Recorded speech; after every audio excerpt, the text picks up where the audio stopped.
Bienvenidos a este espacio de reflexión cristiana. Hoy queremos hacer un programa dentro del tema del proceso electoral en el Perú, en este año 2026, donde va a estar incluida, ¿no?, la Iglesia Evangélica. El título de este tema es Experiencia y realidad política de la Iglesia Evangélica dentro del proceso electoral en el Perú, año 2026. Como sabemos, ¿no?, hay una participación bastante importante de las iglesias evangélicas en este proceso electoral. Y estas iglesias han consolidado su participación a través de ¿qué? De alianzas con diversos partidos políticos, buscando, por supuesto, la representación en el nuevo Congreso bicameral. Claro, esto es compartido porque también los partidos políticos necesitan o quieren captar el voto de la Iglesia Evangélica aquí en Perú. Hay unos puntos claves que me gustaría participar con ustedes, ¿no? Primeramente, que este proceso electoral es para elegir el presidente, el nuevo presidente que nos va a gobernar por el tiempo que dice la ley, ¿no?, dentro de los cuales también vamos a votar por el vicepresidente, por 60 senadores, 30 por departamentos y 130 diputados. En esta competencia electoral van a participar 38 partidos políticos y 3 alianzas electorales, las cuales voy a mencionar. Una es Fuerza y Libertad, la otra es Unidad Nacional y la otra, el partido Venceremos. Estos partidos buscan la presencia de candidatos evangélicos, ¿no?, en sus listas para buscar, digamos, ese voto de la Iglesia en su contexto general, ¿no?, Iglesia Cristiana Evangélica. Uno de estos partidos muy conocidos es Renovación Popular. Este partido, en especial, ha promovido el voto cristiano, así le denominan ellos. Y están presentando 16 candidatos evangélicos en una consigna que ellos llaman la agenda pro valores y religiosos en el Parlamento.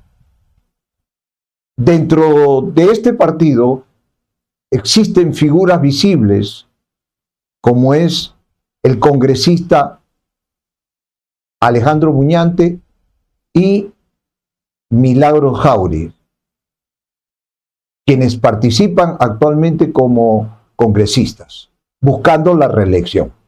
Estos han impulsado candidaturas de otros hermanos, suponemos que son hermanos evangélicos. Uno de ellos es Irma Palomino, Esdras Medinas, que busca la reelección, Gremia Condori y Paola Martínez.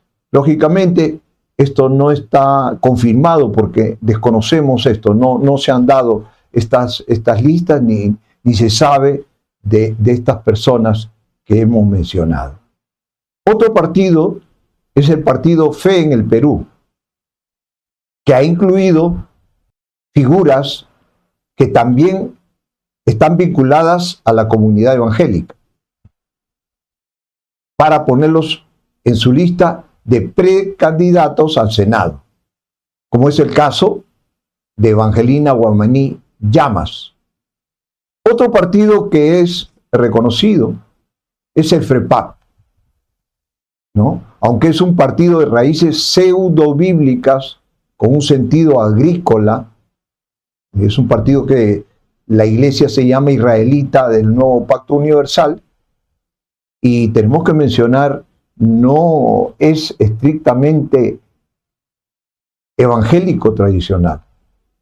Pero este partido mantiene una participación enfocada únicamente en la Cámara de Diputados. O sea, ellos buscan, ¿no?, ser los candidatos de este partido, buscan la diputación, buscan el cargo de diputados y también el del Parlamento andino. Y no presentan candidatos presidenciales, ¿no?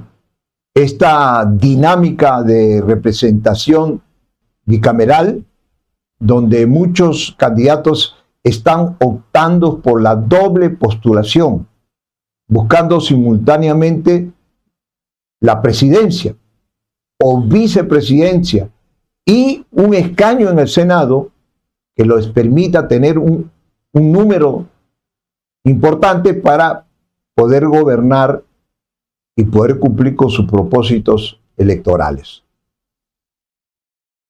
Se percibe como una posición de mayor prestigio y estabilidad política lo que la mayoría de estos partidos políticos denominan el voto cristiano. Existen, ¿no?, dentro de este grupo de iglesias religiosas, evangélicas, cristianas, que quieren, ¿no?, usar las redes de las iglesias para movilizar electores hacia candidatos que compartan su doctrina. Se estima que en este proceso hay una participación masiva de 12.000 candidatos en total para todos los cargos públicos que hemos mencionado. Esto refleja una alta fragmentación del sistema político peruano actual.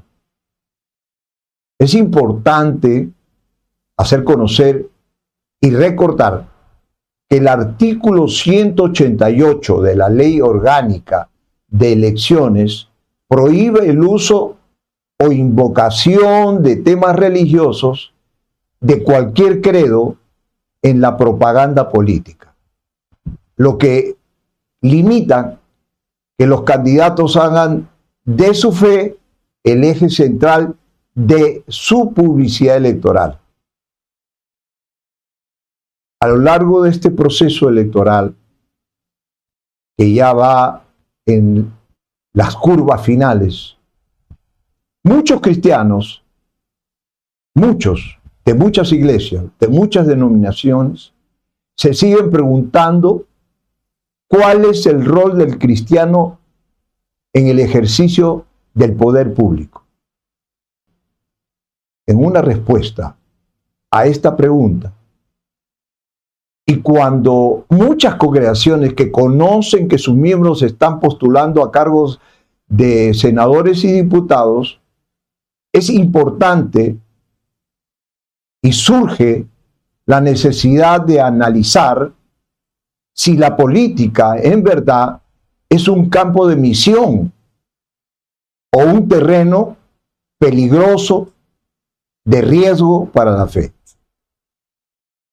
Es decir, nos vamos a hacer la pregunta: ¿es la política compatible con la fe cristiana evangélica? Recordemos que como cristianos, nuestra fe no debe estar aislada de nuestra responsabilidad ciudadana. Al contrario, estamos llamados a ser sal y luz también en el ámbito público. El Evangelio de Mateo, capítulo 5, verso 14 al 16, nuestro Señor Jesucristo menciona y dice a la iglesia: vosotros sois la luz del mundo. Una ciudad asentada sobre un monte no se puede esconder, ni se enciende una luz y se pone debajo de un almud, sino sobre el candelero, y alumbra a todos los que están en casa. Y dice para la iglesia: así alumbre vuestra luz delante de los hombres. ¿Para qué? Para que vean vuestras buenas obras y glorifiquen a vuestro Padre que está en los cielos. Ahora, aquí me voy a detener. ¿Por qué? Porque conversando con muchos pastores, muchos líderes de iglesias, ¿no? Hay quienes se oponen rotundamente a la intervención de sus miembros dentro de la política, ¿no? Y inclusive utilizan versos, digamos, aislados al tema, que defienden su posición personal, su posición denominacional, ¿no? Que no coincide verdaderamente con lo que realmente dice la Biblia. Y yo quiero agregar a esto algunos casos anecdóticos que la Biblia menciona de servidores públicos que fueron, ¿no?, en su momento convertidos al cristianismo. Por ejemplo, Mateo capítulo 8, versos 5 al 13, habla del caso del centurión romano, que era un funcionario, un alto oficial de gobierno de Roma. Es decir, él prestaba servicios al gobierno de Roma.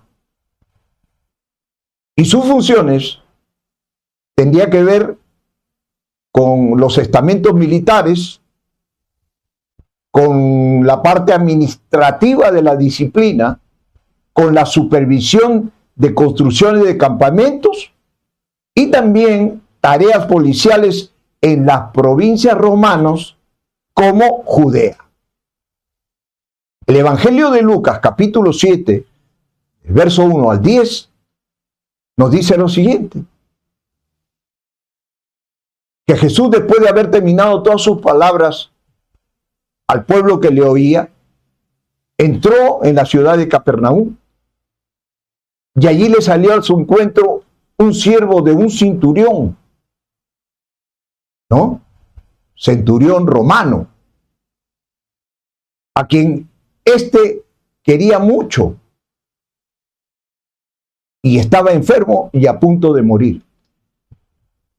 Cuando el centurión oyó hablar de Jesús, le envió, escuche bien, esto es importante, le envió unos ancianos, personas importantes dentro de la religión judía.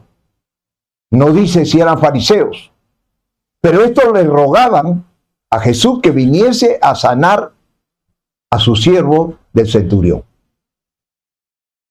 Y ellos vinieron a Jesús y le rogaron con solicitud y le decían: es digno de que le concedas esto. Escucha esto: porque ama a nuestra nación. Eso decían los judíos de un centurión romano. Este centurión romano amaba a la nación de Israel, y aún más, ellos testifican y dicen que les había edificado una sinagoga. Miren a este centurión romano, un funcionario romano, un funcionario que estaba dentro de la política de Roma. Y Jesús lo siguió, fue con ellos. Pero cuando ya estaba cerca de la casa, el centurión, que sabía que estaba viniendo Jesús, envió a él unos amigos, diciéndole: Señor, no te molestes, pues no soy digno de que entres bajo mi techo, por lo que ni aún me tuve por digno de venir a ti. Pero di la palabra y mi siervo será sano. Porque también, dice el centurión, yo soy hombre puesto bajo autoridad y tengo soldados bajo mis órdenes. Y digo a este: ve y va, y al otro: ven y viene, y a mi siervo: haz esto y lo hace. Al oír esto, Jesús se maravilló de él y volviéndose dijo a la gente, a los judíos que estaban allí y a los que le seguían, os digo que ni aún en Israel he hallado tanta fe. Y al regresar a casa, los que habían sido enviados hallaron sano al siervo que había estado enfermo. Un centurión que tenía un cargo público, que servía a Roma, ahora convertido primero al judaísmo y luego convertido a Cristo. Porque estoy seguro que este hombre ya estaba siendo tocado por el Espíritu Santo, ¿no? Y al ver lo que hizo el Señor con él, este hombre se convirtió al cristianismo. Ahora, pregúntese usted, hermano, pastor, líder, ¿él tuvo que dejar de ser un centurión, dejar su trabajo, o luchó de una manera especial para demostrar su conversión, para ser fiel, ¿no?, a las enseñanzas de Cristo, aún en el cargo que tenía? Y de repente usted dice, pero tengo mis dudas. Oh, bueno, está bien. Vamos a ver entonces otro caso que menciona la Biblia. No solamente los que estoy mencionando, hay mucho que hablar de esto. Tenemos el caso del etíope, funcionario de la reina Candace. Este era un eunuco, ¿no? Hombre de gran autoridad que está a cargo del tesoro de la reina etíope. Es decir, un contador público que trabajaba como un empleado público importante dentro del gobierno de la reina etíope, ¿no? Era un hombre culto, un hombre de moral intachable, y aunque este eunuco gozaba de una posición de poder y privilegio, se sentía insatisfecho y buscaba un sentido a su vida. Y quiero decirle que la Biblia dice que se había convertido al judaísmo, rechazando su educación pagana. ¿Dónde está eso? Capítulo 8, verso 26 al 40. Dice, y cuando un ángel del Señor le dijo a Felipe, ve al sur por el camino del desierto que va de Jerusalén a Gaza. Entonces Felipe emprendió su viaje y se encontró con el tesorero. Era contador y tesorero de la reina de Etiopía. Un eunuco de mucha autoridad bajo el mando de Candace. Esto lo dice la Biblia, la reina de Etiopía. El eunuco había ido, escuche, ido a Jerusalén a adorar a Dios. Y ahora venía de regreso. Venía sentado en su carruaje y estaba leyendo en voz alta el libro del profeta Isaías, como lo hace cualquiera que está convertido, ama la palabra de Dios.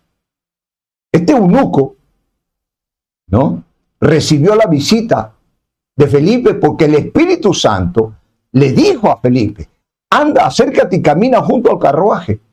Y Felipe se acercó corriendo y oyó que el hombre leía al profeta Isaías. Y Felipe le pregunta, ¿entiendes lo que estás leyendo? Y el eunuco le responde, ¿y cómo puedo entenderlo a menos que alguien me explique? Y le rogó a Felipe que subiera al carruaje y se sentara junto a él. Y el pasaje de la escritura que leía el eunuco era el siguiente. Como oveja fue llevado al matadero, y como cordero en silencio ante sus trasquiladores no abrió su boca. Fue humillado y no le hicieron justicia. ¿Quién puede hablar de sus descendientes? Pues su vida fue quitada de la tierra. El eunuco le pregunta a Felipe, dime, ¿hablaba el profeta acerca de sí mismo o de alguien más? Entonces, comenzando con esa misma porción de la escritura, Felipe le habló de la buena noticia acerca de Jesús. Y mientras iban juntos, llegaron a un lugar donde había agua. Y el eunuco, que ya sabía la palabra de Dios porque Felipe se la había predicado, se le había explicado, le dijo: mira, allí hay agua. ¿Qué impide que yo sea bautizado? Y ordenó que detuvieran el carruaje, descendieron al agua y Felipe lo bautizó. Cuando salieron del agua, el Espíritu del Señor arrebató a Felipe y el eunuco nunca más volvió a verlo. ¿Verdad? Pregunta: ¿usted cree que este eunuco, bajo el poder de Dios, con todo lo que ha mencionado la Biblia, no se había convertido? Sí, se había convertido. Y seguía en el cargo. Él no dejó de ser el tesorero, no dejó el cargo que tenía en el gobierno de la reina de Etiopía, sino que, aleluya, demostró y dio testimonio de su conversión, de ser un ciudadano del reino de los cielos. Amén. A su nombre gloria. Pero, lógico, hay quienes estarán en oposición a lo que yo estoy mencionando, y tienes todo el derecho.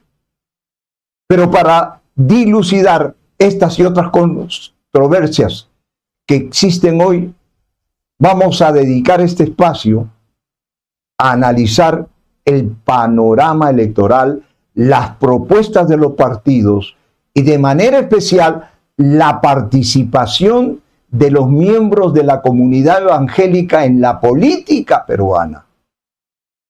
Para ello, hemos invitado al pastor Pedro Agustín Arana Quirós, una de las voces más autorizadas y pioneras en el pensamiento político cristiano en el Perú.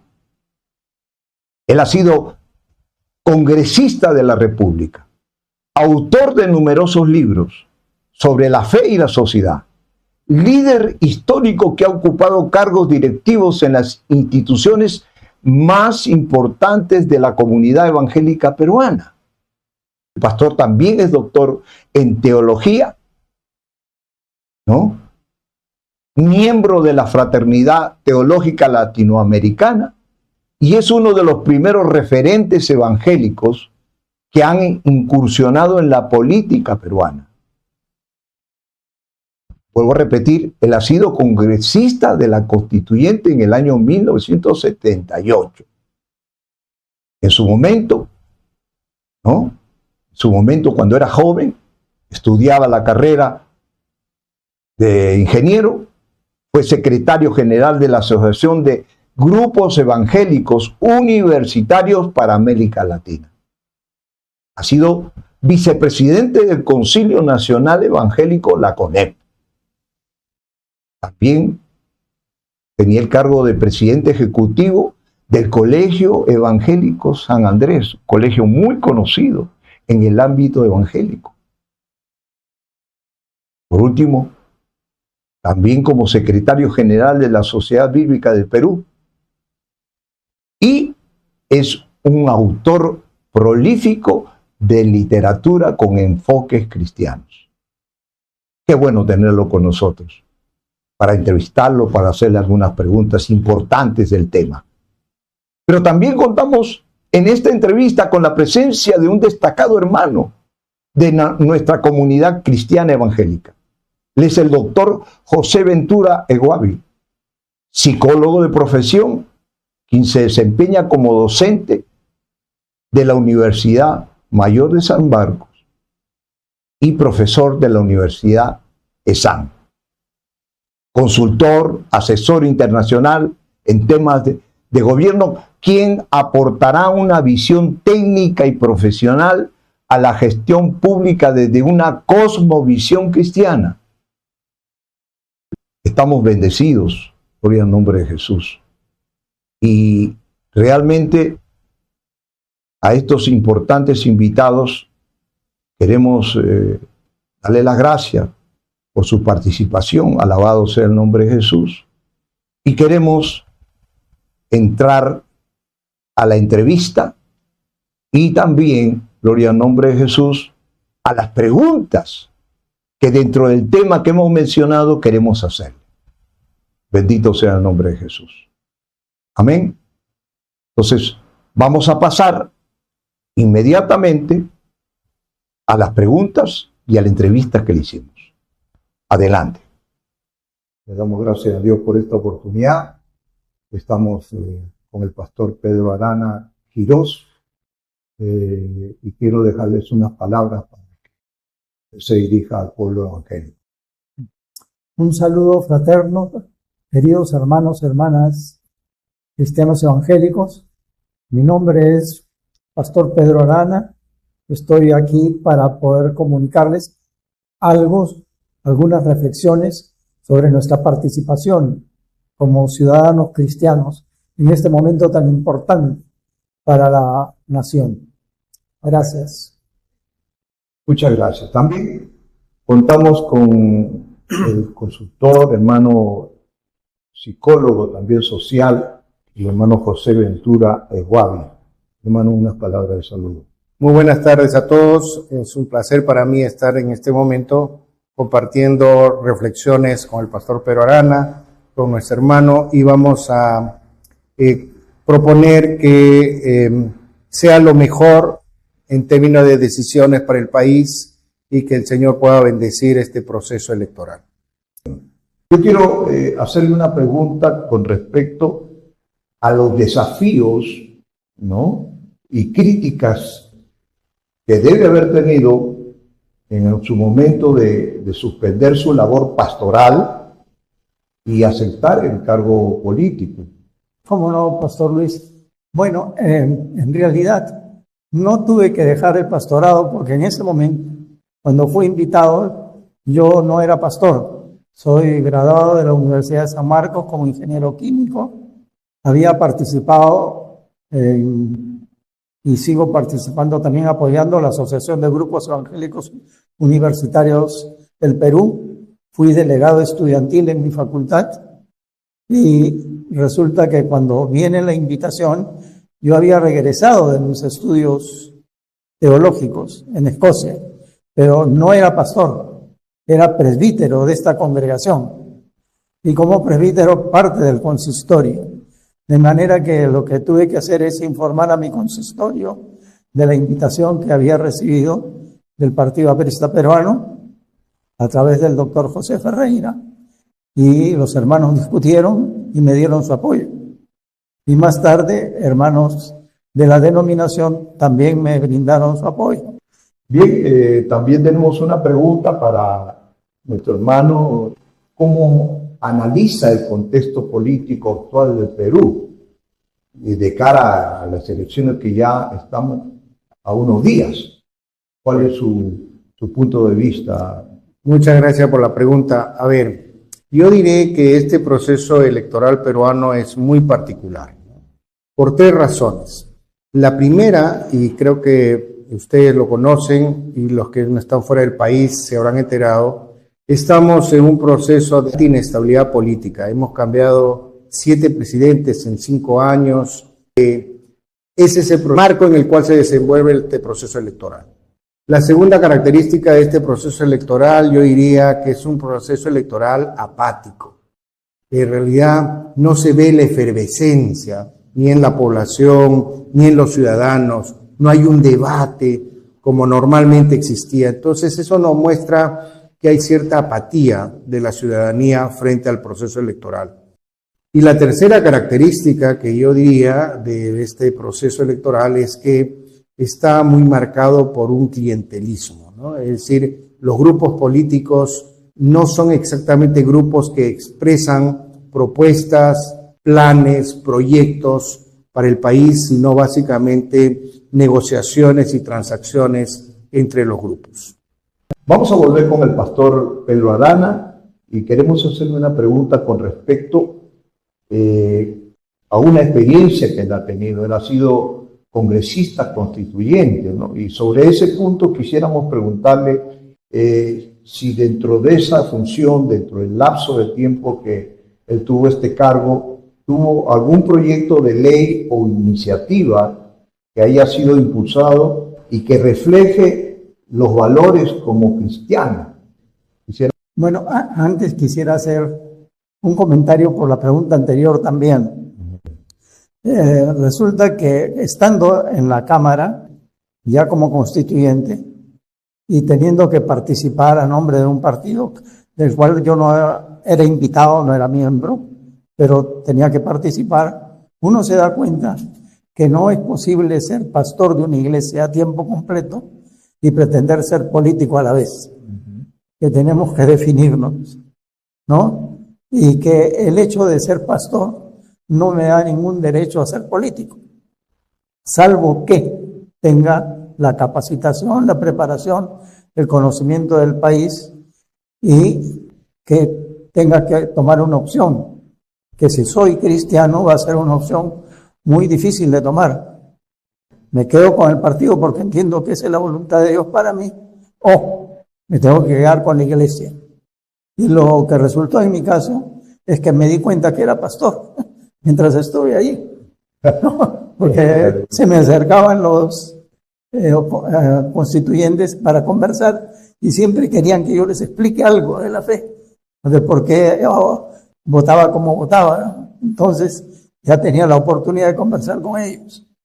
Bueno, eso es que en cuanto al trabajo mismo, me confiaron la comisión como secretario, la comisión de salud. Y lo que conseguimos en ese momento es algo que persiste hasta ahora, pero que no se cumple en realidad.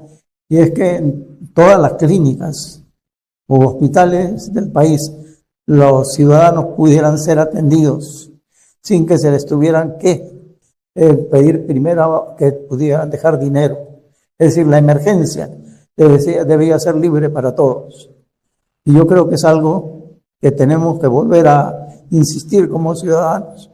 Por otro lado, la atención primaria de salud, que se ha venido discutiendo por todos estos años, es algo que ha quedado en el tintero. No se está haciendo mucho. Y vemos que por razones de codicia, en realidad, que son muy notables, en este momento, tanto la seguridad social como la asistencia nacional de salud están en una situación muy precaria y los ciudadanos no son atendidos. Así que yo personalmente, revisando la reunión de esta tarde, después de que hemos asistido a que en nuestra Constitución actual hay más de 53 artículos que han sido modificados, que ya la institución presidencial no significa nada. Yo personalmente reclamo a los nuevos representantes del país que revisen la Constitución del 79 y la actualicen, porque lo que tenemos ahora no expresa adecuadamente ni lo que se quiso como sistema económico, ni los derechos democráticos de los ciudadanos. Entonces queremos preguntarle al hermano con respecto qué criterios cree que debería tener en cuenta los votantes peruanos al elegir a sus candidatos. Viendo las experiencias recientes, creo que debemos considerar cierta estabilidad emocional en quien elijamos como presidente. Miren, hemos tenido los 3 últimos presidentes con un claro efecto de una inestabilidad emocional, ¿no es cierto? Y eso tenemos que cuidar. Segundo, creo que hay que pensar en un criterio pensando en alguien que tiene formación o por lo menos conocimiento o se haya preparado para el cargo, porque la improvisación nos ha llevado justamente a tener estos resultados en el país. Y un tercer elemento que creo que es muy importante es observar quienes forman parte de su vicepresidencia, porque si como es la tendencia en estos últimos años, no estamos eligiendo solo un presidente, sino también a sus vicepresidentes, que tendrán un rol quizás protagónico más adelante. En cuanto a los congresistas, yo creo que ahí hay una sola, por lo menos en mi punto de vista. El tema de la violencia, el tema de la corrupción, son temas que nos afectan a todos. Y no podemos negar que hay un grupo de congresistas que vuelven a la reelección que han sido responsables de las leyes que han incentivado el crimen, las leyes que han incentivado la corrupción. Por lo tanto, yo soy muy claro en esto. Yo diría no a los que han estado en este momento en el Congreso en estos últimos años. Escojamos gente con mayor formación moral y con mayores principios para defender los derechos de la ciudadanía. También queremos preguntarle al doctor y podría decirnos como una evaluación de las propuestas que hoy tienen los candidatos con respecto a la corrupción y la seguridad que hay en el Perú. En el caso de la corrupción, esta, si bien ha sido un tema que se ha exacerbado en estos últimos años, no es un tema nuevo en el Perú. De hecho, tenemos toda una historia de corrupción, nuestra historia está marcada de corrupción, pero creo que en estos últimos años esa corrupción que era marginal, siempre existió, ahora se ha vuelto institucional. Y eso es el gran problema. Está en todas las instancias de la institucionalidad estatal. Por lo tanto, si nosotros somos cristianos y hemos recibido ese mensaje de Jesucristo de ser diferentes, porque lo más triste es que un congresista que es cristiano no se diferencia de los demás, ¿no? Eso sería lo más triste. Si es sal y luz, ¿no es cierto? Creo que su primera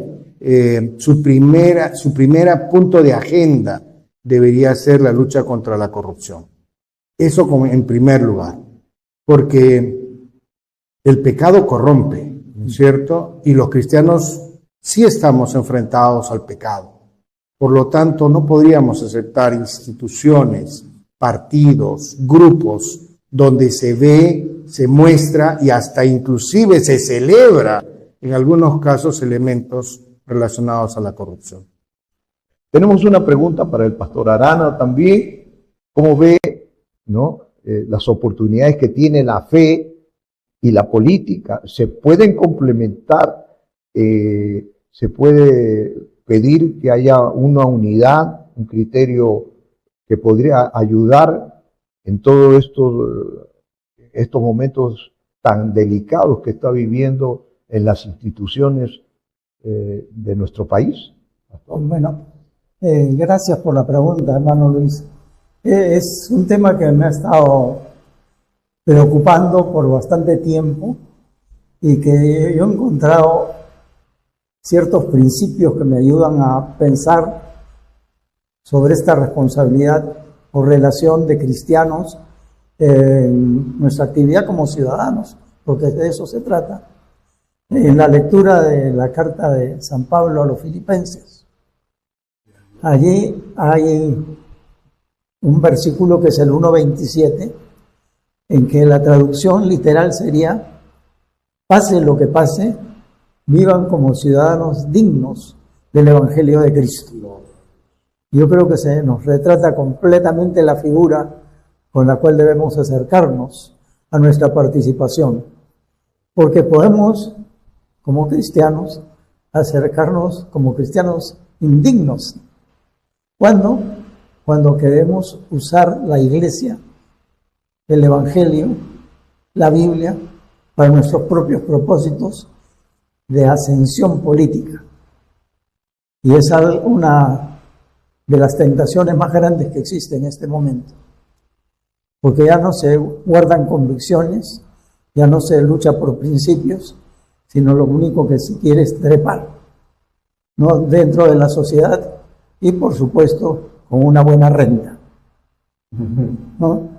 Y entonces allí es donde yo creo que tenemos que comenzar a pensar que si somos cristianos y somos también ciudadanos del reino de Dios, esa ciudadanía nos impone sobre todas las cosas que pidamos que el Espíritu Santo nos ayude a que nuestro carácter como personas, como seres humanos tocados por la gracia salvadora de Dios, nuestro carácter refleje algo del Espíritu de Cristo, más lo más posible que sea, en cuestiones que son de valores, ¿no? Como lo llamamos. De manera que eso lo comencemos a vivir en nuestra participación como ciudadana. Es decir, ¿cómo cambiaría el Perú si los cristianos evangélicos nos dispusiéramos siempre a hablar la verdad, a obrar con integridad, a cuidar la vida de los viandantes en las pistas, no manejar como locos, no decir que no bebemos, sino tener cuidado y no hacerlo para no atropellar gente? ¿No? Entonces, hay mucho discurso que nos tiene que llevar a pensar si es que estamos siendo consistentes como ciudadanos en tareas pequeñas, para que se pueda entregar tareas más grandes.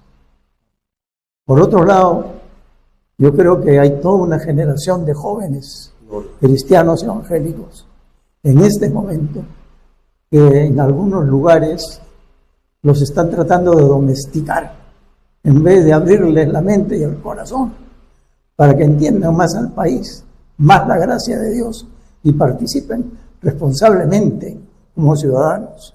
No podemos tener a la juventud evangélica entreteniéndola con jueguitos,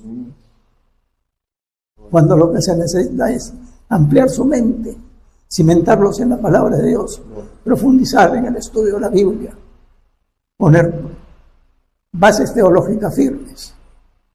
Y yo creo que estamos en un momento muy importante para poder hacerlo. Tenemos otra pregunta con el doctor Ventura. Quisiéramos que nos dé su opinión. ¿Qué mensaje le transmitiría a los políticos peruanos sobre la importancia en la política de la ética y la transparencia? Bien, es una pregunta central, ¿no?, para los políticos que creo que no toman en cuenta estos dos temas porque a veces consideran que la política no es ética y la política no tiene elementos morales. Y creo que quienes crearon el concepto de la política, los griegos, entendían que hacer política era ser efectivamente una articulación de la ética, la estética, ¿no es cierto?, y la retórica.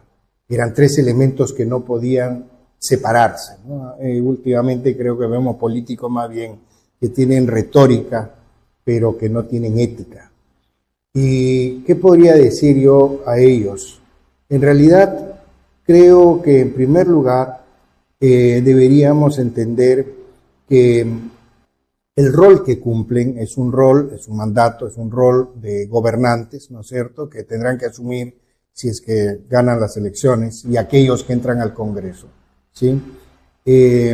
Entender que la ética en realidad es un valor intransferible y también no se podría delegar a otros.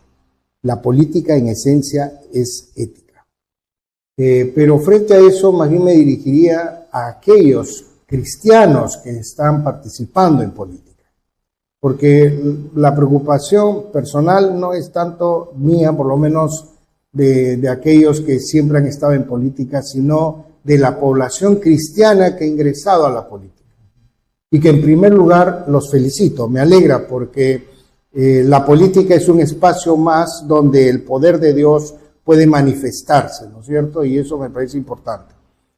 Sin embargo, creo que el rol fundamental de un cristiano en la política debería ser, como dijo el pastor Arana, vivir el reino del Señor Jesucristo.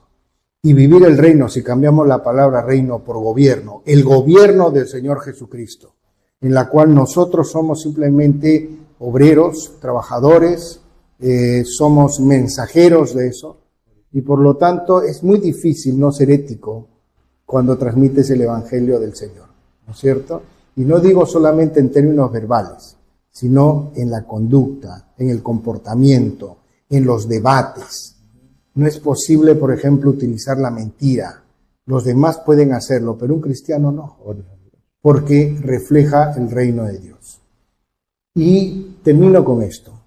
Sé que hace mucho tiempo nos hemos dividido a veces en el pueblo evangélico por algunos temas particulares. Por ejemplo, movimientos que dicen ser pro vida y pro familia, ¿no es cierto? Y definen a los otros como no pro vida y no pro familia. En realidad el mensaje del Señor, el mensaje cristiano, es un mensaje por la vida. Amén.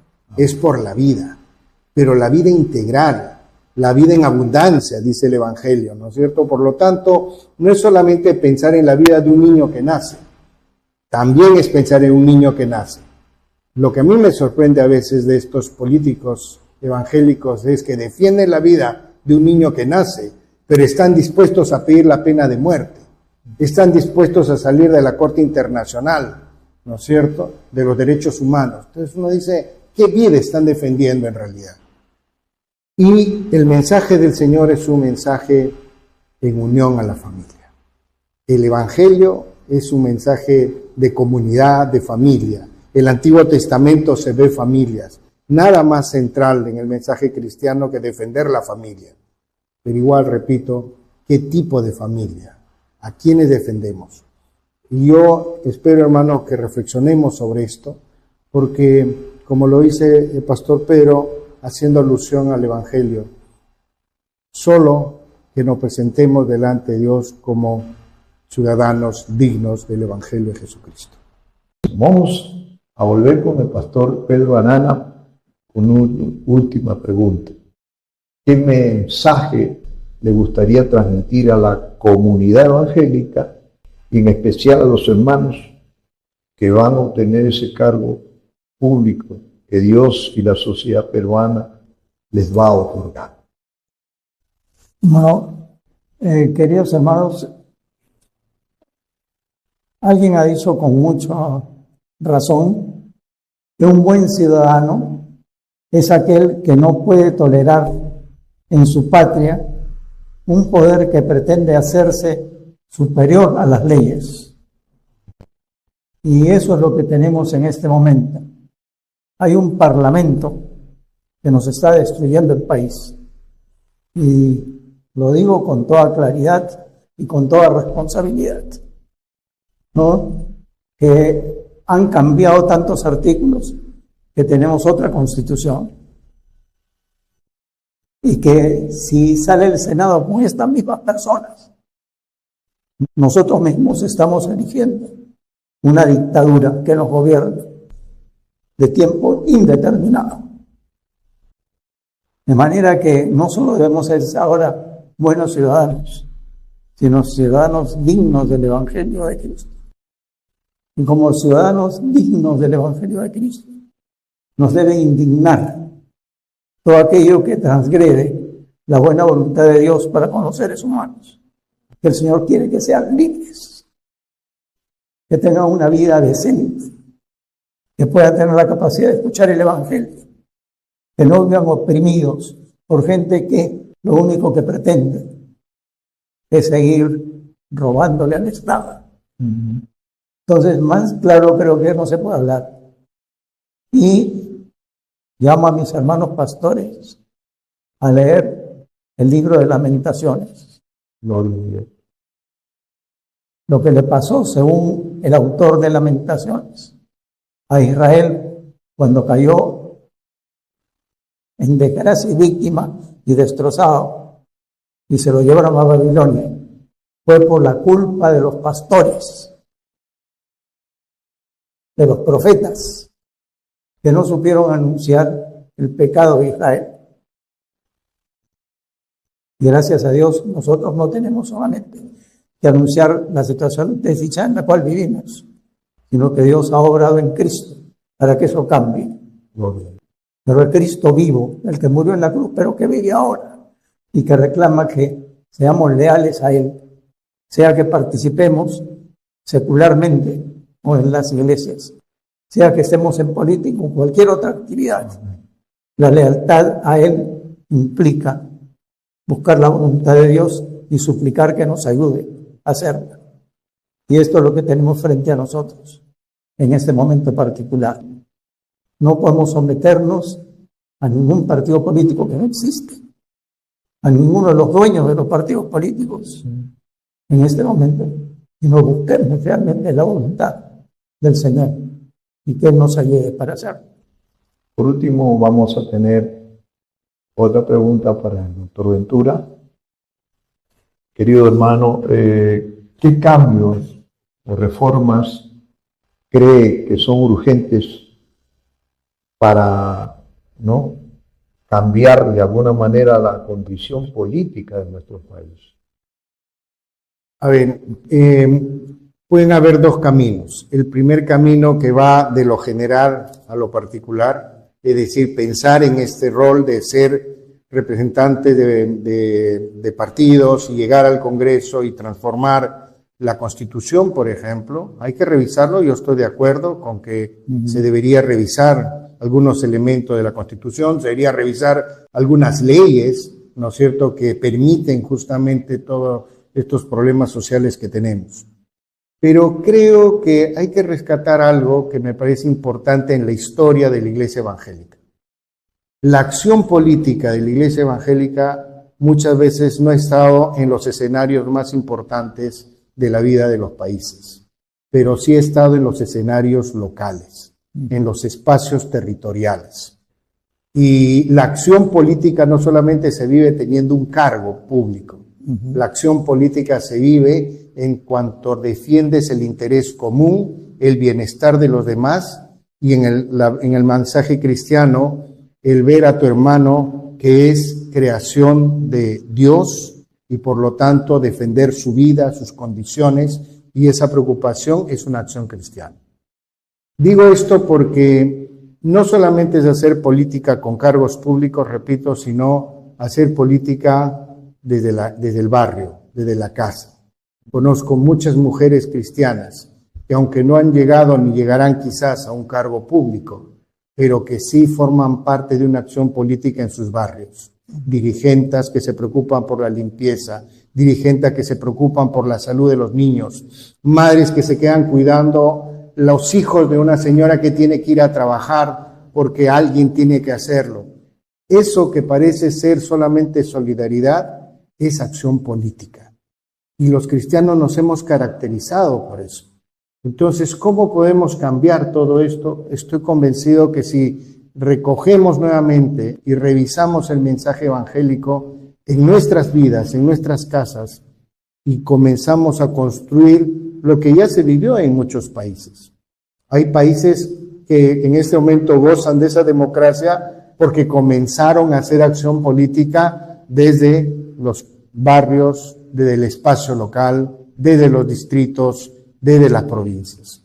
Yo animaría a nuestros hermanos, hagamos acción política. Una vía es los partidos, y está bien, pero creo que si usted ve un problema en su barrio y alguien tiene que asumir para liderar eso, asúmalo usted, es un mandato del Señor. Gloria a Dios.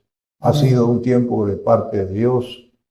Me siento bendecido por tener a estos dos invitados. Les agradezco nuevamente por el tiempo que nos han brindado. Amén. Entonces agradecemos. Voy a dejar al pastor para que se despida. Y amén.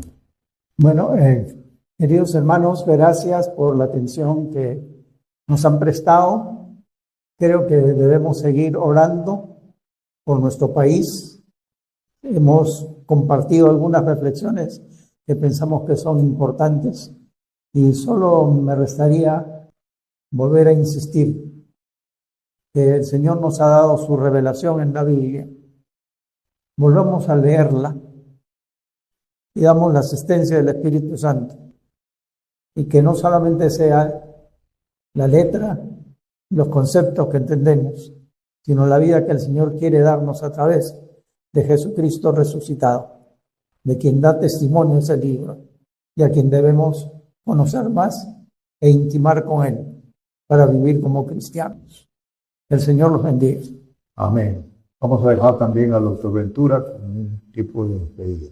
Muchas gracias, hermanos. Solamente hacerle recordar que en este proceso electoral usted va a decidir, va a emitir un voto, Y ese voto sería clave, que así como usted en sus decisiones le pida al Señor orientación, yo le diría, pídale orientación también al Señor en el momento de emitir.